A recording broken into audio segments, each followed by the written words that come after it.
Hello everyone, Adil here, and welcome to the March edition of the Surroundup. Every year there's a word that is used so often by financial media that it becomes ingrained in our own vocabulary. Think about it. 2020, new normal. 2021, transitory. 2022, hawkish. And finally, 2023.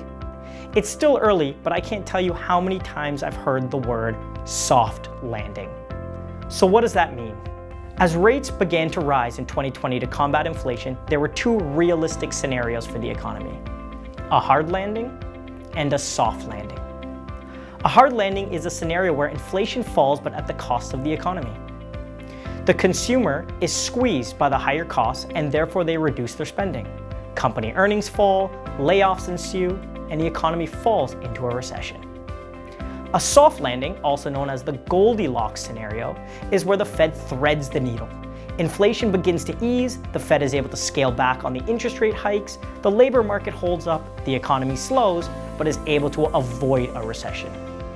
Now, the initial strategy of the central bank was to raise rates slowly to allow time to assess the effects on the economy, with hopes of navigating a soft landing. However, that didn't go according to plan.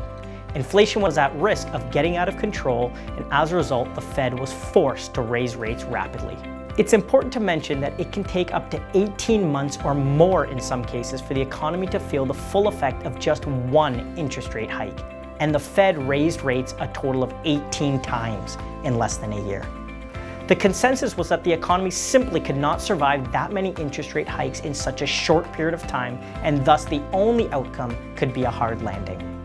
It was simply a question of when, not if. Fast forward to early 2023, and guess what? The data showed that inflation was coming down. The economy was growing, albeit slowing. Jobs were being created, and the consumer was still spending. Soft landing was back on the table, and markets rejoiced. End of story? Not quite. The more recent February data has come in hotter than expected. Scorching jobs report, inflation that won't cool fast enough, a consumer that is showing no signs of slowing, economic growth is being revised up, and no material spike in unemployment. Against all odds, the economy seems to not only be holding up, but charging forward, which leads us to the new third scenario: no landing. This is where your plane, represented by the economy, is flying too fast to land and has to pull up again. So which scenario will prevail? Only time will tell. The point is that the narrative changes almost every month based on the new data. I imagine by the time you watch this video, it would have changed again.